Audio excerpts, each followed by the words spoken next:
கூட்டு குடும்பம் என்ற மகத்தான ஒரு குடும்ப வாழ்வு இருந்த காலத்திலே முதியவர்கள் வரமாக பார்க்கப்பட்டார்கள். முதியவர்களை பாசத்தின் இருப்பிடமாகவும் அனுபவத்தினுடைய ஊற்றுக்கண்ணாகவும் பார்த்த காலம் ஒன்று இருந்தது. அது முதியவர்களுக்கு உண்மையிலேயே பொற்காலம். ஆனால் இப்போது முதியவர்கள் எப்படி இருக்கிறார்கள் என்பது உங்களுக்கு தெரியுமோ இல்லையோ, ஒரு முன்னாள் காவல்துறை அதிகாரியாக எனக்கு தெரிந்ததை நான் உங்களிடம் பதிவு செய்ய விரும்புகின்றேன். இந்த காலகட்டத்திலே முதியவர்கள் ஒரு ஆறாம் விரலாக வைத்துக் கொள்வதா வெட்டி விடுவதா என்று தெரியாத நிலையிலேயே இருக்கிறார்கள் என்பதுதான் மறுக்க முடியாத உண்மை. இதை பற்றி நான் உங்களுக்கு சொல்லுவதற்கு காரணம், 2 தலைமுறைகளுக்குள்ளே ஏற்பட்ட கலாச்சார சீரழிவின் காரணமாக முதியவர்களுக்கும் இளையவர்களுக்கும் ஒரு மிகப்பெரிய இடைவெளி ஏற்பட்டதன் காரணமாக அந்த இடைவெளியிலே என்ன நடந்தது என்று ஹெல்ப் ஏஜ் இந்தியா என்ற ஒரு அமைப்பு ஒரு ஆய்வு நடத்தியது. அந்த ஆய்வினுடைய முடிவு அதிர்ச்சி அளிப்பதாக இருக்கிறது. பொதுவாக நான் பேசுகிறேன் இந்திய மக்களை பற்றி, குறிப்பாக தமிழக மக்களை பற்றி. அந்த ஆய்வு என்ன சொல்லுகிறது என்றால், 60% மேலான முதியவர்கள் தங்களுடைய வாழ்க்கையை, மீதமுள்ள நாட்களை எப்படி கழிப்பது என்று ஒரு கலக்கத்திலும் துயரத்திலுமே கழிக்கின்றார்கள். இதற்கு அடிப்படை காரணம், அந்த முதியவர்களினுடைய குடும்ப உறுப்பினர்கள் வார்த்தைகளால் அவர்களை அரவணைக்காமல் வெறுப்பாகவும் நடத்துகின்ற விதத்தினாலும் அந்த முதியவர்கள் நொந்து போய் இருக்கிறார்கள் என்பது அந்த ஹெல்பேஜ் இந்தியா அமைப்பினுடைய முடிவு. காவல்துறை பதிவேடுகளை பார்த்தீர்களே ஆனால் நண்பர்களே, பெற்று வளர்த்து பாலூட்டி சீராட்டிய பெற்றோரை புள்ளையே கொண்டு போய் அனாதை இல்லத்தில் விட்டுட்டு வர்றான். அனாதைன்னு பெற்றோர்களை கொலை செய்து சொத்துக்காக ஆசைப்படுகிறார்கள். உள்ளபடியே நம்மை வளர்த்த ஆளாக்கிய உயிருள்ள பெற்றோர்கள், முதியவர்கள் நேசிக்கப்பட வேண்டியவர்கள். அவர்களுடைய சொத்துக்கள் உபயோகப்படுத்தப்பட வேண்டியது. ஆனால் காலப்போக்கிலே 2 தலைமுறைக்குள் ஏற்பட்ட இடைவெளி காரணமாக பாசம், நேசம் என்பதெல்லாம் பணம் என்ற பெரும் கடலிலே கரைந்து போன பெருங்காயமாக மாறிவிட்ட காரணத்தினால் முதியவர்கள் அல்லல் படுகிறார்கள். உயிருள்ள முதியவர்களை நேசிக்காமல் உயிரற்ற அந்த பொருட்களை, சொத்துக்களை நேசிக்கின்ற பரம்பரை, இளைய தலைமுறை அதிகமாக வளர்ந்து கொண்டு இருக்கிறது என்பதுதான் ஆய்வினுடைய முடிவு.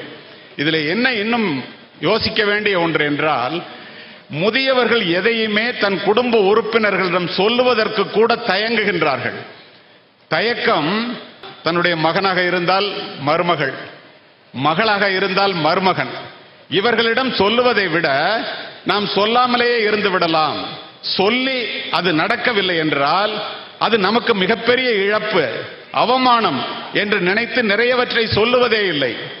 நோய் முதிர்ந்த நிலையிலே உள்ள முதியவர்கள் கூட என்ன நினைக்கிறார்கள் என்றால், இதை போய் அவர்களிடம் சொல்லி அதனால் அவர்களுக்கு சிரமம் என்று நினைக்கின்ற சூழல் வந்தால் நமக்கு அது கஷ்டம்தானே என்று தன்மானத்தோடையே வளர்ந்த முதியவர்கள் அதை கூட சொல்லாமல் நோய் முற்றி போன பிறகு ஏனோ தானோ என்று ஒரு மருத்துவமனைக்கு அழைத்து சென்று உயிரை விடுவதை காலங்காலமாக தொடர ஆரம்பித்து விட்டது. சரி, இப்படி இந்த தொடர்ச்சி நீளாமல் இருக்க வேண்டும் என்றால் என்ன செய்ய வேண்டும்? நம்முடைய சமூக அமைப்பு, இந்த பெற்றோர்கள் நம்முடைய பிள்ளைகளை தன்னுடைய இரத்தமாகவும் சதையாகவும் நினைக்கின்றார்கள். அவர்களுடைய வெற்றியை தன்னுடைய வெற்றியாகவும், அவர்களுடைய தோல்வியை தன்னுடைய தோல்வியாகவும் நினைக்கின்ற சமுதாயம் இந்த சமுதாயம். இந்த சமுதாயத்தில் எல்லோருமே இந்த சமூக அமைப்பு தான் மிகப்பெரிய காரணம் என்று ஒரு ஆய்வு கூறுகிறது. என்னன்னா, எல்லாத்தையும் இருக்கிறது எல்லாத்தையும் பிள்ளைங்களுக்கு கொடுத்துட்டு தன்னுடைய வயதான காலத்திலே அடிப்படை தேவைகளுக்கு கூட தேவையான பொருளையோ, தேவையான உடல் நலத்தையோ, தேவையான உறவுகளையோ கூட சேர்த்து வைத்துக் கொள்ளாமல் முதியவர்கள் படாது பாடுபடுகிறார்கள் என்பது நாம் அறிந்த ஒன்றாக நாளுக்கு நாள் அதிகமாகிக் கொண்டிருக்கின்ற காரணத்தினால்தான் முதியோர் இல்லங்கள் மூளைக்கு மூளை முளைத்துக் கொண்டே இருக்கின்றன. சரி, இதுக்கு என்ன வழி அப்படின்னு ஒரு பெரிய ஆய்வு நடத்தினாங்க. நான் சொல்லுவது அத்துணையும் ஆய்வினுடைய உண்மைகள். முதியவர்கள் முதிர்ந்த காலத்திலே நன்றாக வாழ வேண்டும் என்றால் அவர்களுக்கு அடிப்படை தேவை என்ன? 3 முக்கிய காரணிகளை எடுத்துக்கொண்டார்கள். ஒன்று, உடல் நலமா? இரண்டாவது, உறவுகளா? மூன்றாவது, போதிய பண வசதியா? பருத்தோலை குருத்தோலை ஆகாது, ஆனால் குருத்தோலை நிச்சயமாக பருத்தோலை ஆகும். இதை உணராத இளைய தலைமுறை இப்படி செய்வதற்கு என்ன காரணம் என்று யோசித்த காலத்திலே முதல்ல பணம் இல்லாம இருக்கிறவங்க கஷ்டப்படுறீங்களே ஏன்னு போய் கேட்டா, உடல் நலம் நல்லா இருக்கு, உறவுகள் நல்லா இருக்கு, நான் நினைச்ச மாதிரி என்னுடைய பேர பிள்ளைகளுக்கு கூட எதையும் வாங்கி கொடுக்க முடியாத நிலையிலே என்னோட சொத்துக்கள் எல்லாத்தையும் பிள்ளைங்கள்ட்ட கொடுத்துட்டேன், என்கிட்ட எதுவுமே இல்லை, பானையிலே சோறு இருந்தால் பூனைகளும் சொந்தமடா, சோதனையை பங்கு வச்சா சொந்தமில்லை பந்தமில்லை என்கிற சூழ்நிலை இருக்கிறது, அருளில்லாருக்கு அவ்வுலகம் இல்லை, பொருளில்லாருக்கு இவ்வுலகம் இல்லை என்ற நிலையே மாறி மாறி வந்து கொண்டிருக்கிறது என்று ஏழைகளாக இருப்பவர்கள், பணவசதி இல்லாதவர்கள், பணவசதி இருந்தும் பிள்ளைகளிடம் பணத்தை கொடுத்தவர்கள் சொல்லுகிறார்கள்.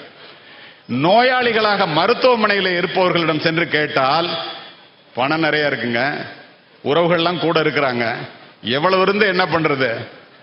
ஸ்டீவ் ஜாப் ஆப்பிள் கம்ப்யூட்டரோட ஓனர் சொல்ற மாதிரி உடல் நலத்தை கவனிக்காம விட்டுட்டேன், கடைசி நேரத்தில் இந்த வலியை எத்தனை கோடி வேண்டுமானாலும் நான் கொடுப்பதற்கு தயார், ஆனால் யாரும் ஏற்றுக்கொள்வதற்கு ரெடி இல்லை, உடல் நலத்தை பார்க்காமல் விட்டதுதான் நான் செய்த மிகப்பெரிய தவறு என்று அவர்கள் சொல்லுகிறார்கள். உறவுகளின்றி முதியோர் இல்லத்தில் இருப்பவர்களிடம் சென்று கேட்டால் உடல் நலம் நல்லா இருக்கு, பண வசதி இருக்கு, புள்ள அமெரிக்கால இருந்து பணம் அனுப்புது, எவ்வளவு இருந்து என்னங்க பண்றது? கூட பெத்த பிள்ளை இல்ல, கொஞ்சத்துக்கு பேர பிள்ளை இல்ல, உற்ற உறவுகள் இல்ல, இது ஒரு வாழ்க்கையான்னு சொல்றாங்க. இது மூன்றிலும் எது அதிகமாக இருக்கிறது என்று பார்த்தால் நண்பர்களே உங்களுக்கு ஆச்சரியமாக இருக்கும். பொருள் இல்லாமைதான் முதியவர்கள் அதிகமாக சிரமப்படுவதற்கு காரணமாக இருக்கிறது. அதற்கு காரணம் சிறு வயதிலிருந்து தனக்கென்று ஒரு சேமிப்பை வைத்துக் கொள்ளாதது ஒன்று. பிள்ளைகள் மீது பாசம் வையுங்கள், தவறில்லை, பிள்ளைகள் மீது பைத்தியமாகி விடாதீர்கள். அப்படி ஆனீர்களே ஆனால் அவர்கள் தன்னுடைய மனைவியினுடைய பேச்சை கேட்டு மாறும்போது நீங்கள் உண்மையிலேயே பைத்தியமாகி விடுவீர்கள். இதை நான் காரணத்தோடு பதிவு செய்கின்றேன். அப்ப என்ன செய்யணும்? இப்ப இங்க உட்கார்ந்துருக்கிறவங்க எல்லாருக்குமே சொல்றேன், நம்ம உன்னை பத்தி மட்டும் நினைக்க மாட்டோம். உலகத்தில் உள்ள எல்லாருக்கும் இறப்பு வரும், நமக்கு மட்டும் வரவே வராதுன்னு நினைப்போம். இங்கு 70 தாண்டியவர்களும் 60 தாண்டியவர்களும் அதிகமாக இருக்கின்ற உங்களுக்கு மட்டும் சொல்லுகின்றேன், நாம் வாழ்ந்த காலத்தை விட வாழப்போகின்ற காலம் குறைவானது என்பதை முதலிலே நம்ப கற்றுக்கொள்ளுங்கள். உங்ககிட்ட என்ன இருக்கோ, பிள்ளைங்களுக்கு என்ன கொடுக்கணுமோ தயவு செய்து நீங்க நல்லா இருக்கும் போதே கொடுங்க. எதை கொடுக்கணுமோ அதை கொடுங்க, எதை நீங்க வச்சுக்கணுமோ அதை வச்சுக்கோங்க. எல்லாத்தையும் கொடுத்துட்டு கடைசியில ஒருவேளை சோற்றுக்கு கூட மருமகளிடம் கையேந்துகின்ற நிலை வர வேண்டாம் என்பதற்காக இதனை நான் பதிவு செய்கின்றேன். அடுத்து இருக்கிற கணக்கு வழக்கெல்லாம் முடிச்சிடலாம், எது கடனெல்லாம் வைக்க வேண்டியதில்லை, நண்பர்களோட நேரத்தை செலவு பண்ணலாம். முத்துநெல்லியப்பன் அதை ரொம்ப யோசித்து பார்த்து தான் எல்லாரையும் கூப்பிட்டுருக்காரு. உறவுகளோட நல்லா இருக்கலாம், உணவருந்தி மகிழலாம், எந்த இடத்தெல்லாம் சுத்தி பார்க்கணுமோ எல்லா இடத்தையும் சுத்தி பார்க்கலாம். இங்க உள்ள முதியவர்கள் எல்லாருக்கும் ஒன்றை கேள்வியாக வைக்கின்றேன், யோசித்து பாருங்கள். நீங்கள் சம்பாதித்ததிலே 20% உங்களுக்காக செலவு பண்ணியிருப்பீர்களா என்றால் சத்தியமாக இல்லை என்று அடித்து சொல்லுவேன். உங்களுக்காக கொஞ்சம் வாழுங்க, அதுதான் நம்ம செய்ய வேண்டிய வேலை. அடுத்து முதியவர்கள் தன்னுடைய வாழ்க்கையை நன்றாக வாழ்பவர்கள் எல்லோரும் என்ன செய்கிறார்கள் என்று பார்த்தால், ஓய்வில்லாத உழைப்பும் உடற்பயிற்சியும் உணவு கட்டுப்பாடும் தான் 87 வயதிலும் நான் நன்றாக இருப்பதற்கு காரணம் என்று பதிவு செய்கிறார் திரு வால்டர் தேவாரம். நீதிபதி ஜேம்ஸ் அமெரிக்க உச்ச நீதிமன்ற தீர்ப்பை, அருமையானதொரு உலக புகழ் பெற்ற தீர்ப்பை எழுதிய போது அவருடைய வயது 90. தாமஸ் ஆல்வா எடிசன் 87 வயதிலும் கண்டுபிடிப்புகளை நகர்த்தி கொண்டிருந்தார். இப்ப 7 தலைமுறைன்னு சொல்றாரு நம்முடைய அருமை நண்பர் முத்துநல்லியப்பன். 4வது தலைமுறையோடு நான் வாழ்ந்து கொண்டிருக்கின்றேன், என்னுடைய வேலைகளை நானே செய்து கொண்டிருக்கின்றேன் என்று பதிவு செய்பவர் 100 வயதை கடந்த முத்துகிருஷ்ண கோனார். அதோட மட்டுமல்ல, வேதநாயகம் பிள்ளை என்பவர் தன்னுடைய 89வது வயதிலே பிரதாப முதலியார் சரித்திரம் என்ற மிகப்பெரிய உலக புகழ்பெற்ற புத்தகத்தை எழுதினார். எத்தனை பேருக்கு தெரியும் என்று தெரியவில்லை. அவர் அந்த புத்தகத்தை முடிக்கும் போது அவருடைய வயது 90. எத்தனையோ பேர் 4வது தலைமுறையோடு வாழ்ந்து கொண்டிருக்கின்றீர்கள். என்னுடைய தாய்க்கு வயது 95, 4வது தலைமுறையோடு வாழ்ந்து கொண்டிருக்கின்றார். என்னுடைய வயது 65 முடித்திருக்கின்றேன். உலக சாதனை படைத்துவிட்டு உங்கள் முன் பேசிக் கொண்டிருக்கின்றேன். இதை ஏன் சொல்றேன் தெரியுமா? வயதான பிறகு ஏனோ தானோ என்று வாழ்க்கையை வாழ நினைப்பவர்கள், வாழ யோசிப்பவர்கள், வயதான பிறகும் இங்கு அமர்ந்திருக்கின்ற எல்லோரும் ஒவ்வொரு பொறுப்புகளை எடுத்துக்கொண்டு, நண்பர் லேனா தமிழ்மானில் ஆரம்பித்து இங்கு இருக்கின்ற அத்துணை பேரும் மேடையிலே முன்னாலே அமர்ந்திருக்கின்ற எல்லோரும் தனக்காக ஒன்றை உருவாக்கி கொண்டு, நம்பர் ரத்ன சபாபதி குளோபல் கொங்கு மையம்னு ஒன்று ஆரம்பிச்சு மிகப்பெரிய கூட்டங்களை ஏற்பாடு செய்து நாங்கள் இருவரும் சேர்ந்து பேசணும். இதெல்லாம் ஏன் சொல்றேன்னா, தனக்காக ஒன்றை உருவாக்கி கொண்டு வயதான பிறகும் தங்களை ஆக்டிவா வச்சுக்கணும்னு நினைக்கிறவங்க வாழ்வை நேசிப்பவர்களாம். ஒன்றை தெரிந்து கொள்ளுங்கள், நேசிப்பவர்களிடமே நெருக்கம் காட்டுகிறது வாழ்க்கை என்பதுதான் உண்மையான ஒன்று. விழுந்து கிடந்தால் சிலந்தை கூட நம்மை சிறைப்பிடிக்கும், எழுந்து நடந்தால் எரிமலையும் நமக்கு வழி கொடுக்கும். முடியாது என்று நினைத்து விட்டால் மூச்சு காற்றும் நின்றுவிடும், முடியும் என்று துணிந்து விட்டால் மூளைக்குள் மின்சாரம் பிறப்பெடுக்கும். தன்னம்பிக்கை என்னும் நெருப்பு பொறியை மனித மனம் தாங்கி நின்றால் எண்ணியது எண்ணியவாறு நடக்கும், இடையூறுகள் எரிந்து சாம்பலாகும். இந்த இடத்திலே ஒரு உண்மை சம்பவத்தை பதிவு செய்கின்றேன். நான் ஒரு மருத்துவமனையை கிராமத்தில் நடத்தி கொண்டிருக்கின்றேன். நான் பார்த்த நிகழ்வு, 2 டாக்டர் ஹாஸ்பிட்டல்ல இருக்கும்போது 70 வயதான ஒரு முதியவரை அழைத்துக் கொண்டு அவருடைய மகன் திடீர்னு நெஞ்ச வலிக்குதுன்னு சொன்னாரு, மயக்கம் போட்டாருன்னு அழைச்சிட்டு வர்றாங்க. 2 மருத்துவர்கள் அவரை சோதிக்கின்றார்கள். முதல்ல இருக்கிற மருத்துவர் உள்ள ஒரு ஸ்கிரீன் போட்டு அவரை போய் பார்த்துட்டு இருக்காரு, டெஸ்ட் பண்ணிட்டு அவருக்கு ஒரு இன்ஜெக்ஷன் போட்டுறாரு. வெளியில இருக்கிற மருத்துவர் அவருடைய மகன்கிட்ட, உள்ள இருக்கிற மருத்துவர் சொன்னாரு, மைல்டு ஹார்ட் அட்டாக் நடந்தது இருக்க மாதிரி சொல்றாங்க, சென்னைக்கு கொண்டு போனா நல்லா இருக்கும் அப்படின்னு சொல்றாரு. அப்படியா சார்? அந்த முதியவர் இத்துணைக்கும் கோடிகளிலே வாழ்பவர். அவர் சம்பாதித்த சொத்து கிராமத்திலே ஒரு 3-4 கோடிகள் இருக்கும்.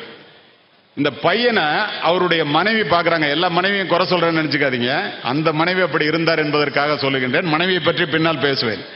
அப்போ அந்த மனைவி கண்ணாலேயே உணர்த்துகின்றார் தன்னுடைய கணவனுக்கு மெட்ராஸுக்கெல்லாம் போக வேண்டான்னு. உடனே இவர் சொல்றாரு, ஏன் சார் இனிமே இருந்து அவர் என்ன சார் பண்ண போறாரு? எது 69 வயசுல இருக்கிறவர்கிட்ட, அதனால ஏதோ நீங்களே மருந்து மாதிரியை கொடுங்க சார்ங்கிற. உள்ள ஊசி போட்டோன்னா மயக்கத்தில் இருந்த பெரியவருக்கு மயக்கம் தெளிஞ்சு இதை கேட்டுறாரு. அவர் கேட்டாருங்கிறது யாருக்கும் தெரியாது. படால்னு எந்திரிச்சாரு, வெளியில வந்தாரு, எல்லாரையும் வாங்கினாரு. டாக்டர் சார் நீங்க மெட்ராஸ் போகணும், நான் ரெஃபரன்ஸ் எழுதி தர்றேன்னு சொல்றாரு. இல்ல தம்பி அப்படின்னு டாக்டர் கையை பிடிச்சி அப்படியே கும்பிட்டுட்டு, நான் 2 நாள் கழிச்சு நான் உங்களை பார்ப்பேன், நான் வருவேன் அப்படின்னு சொல்லிட்டு போயிடுறாரு. நண்பர்களே, தன்னுடைய பிள்ளைக்காக, ஒற்றை பிள்ளைக்காக தன்னுடைய வாழ்நாளையே அர்ப்பணித்து கோடிக்கணக்கான பணத்தை சேர்த்து தனக்கென்று எதையும் வைத்துக் கொள்ளாமல் தன் பிள்ளைக்காக விட்டு கொடுத்த, எழுதி கொடுத்த அந்த தந்தை இந்த வார்த்தையை கேட்டவுடன் இனி நாம் வாழ்ந்து பிரயோஜனம் இல்லை என்று 2வது நாள் இரவு தற்கொலை செய்து கொண்டு இறந்து போனார். அவர் எழுதி வச்ச அந்த லெட்டரை படிச்சீங்கன்னா அந்த நேரத்தில் கூட இப்படி இன்னமே இவர் இருந்து என்ன பண்ண போறாருன்னு என் பிள்ளை சொன்னதை என்னால தாங்கவே முடியல. இனிமே நான் இருந்து பிரயோஜனம் இல்லை, ஆனா என் பிள்ளைக்கு எதுவும் தொந்தரவு பண்ணிடாதீங்க, நான் இறப்புக்கு என்னுடைய பிள்ளை காரணம் இல்லைன்னு அதையும் எழுதி வைக்கிறார். இதுதான் இன்று நாம் வாழ்ந்து கொண்டிருக்கின்ற வாழ்க்கை.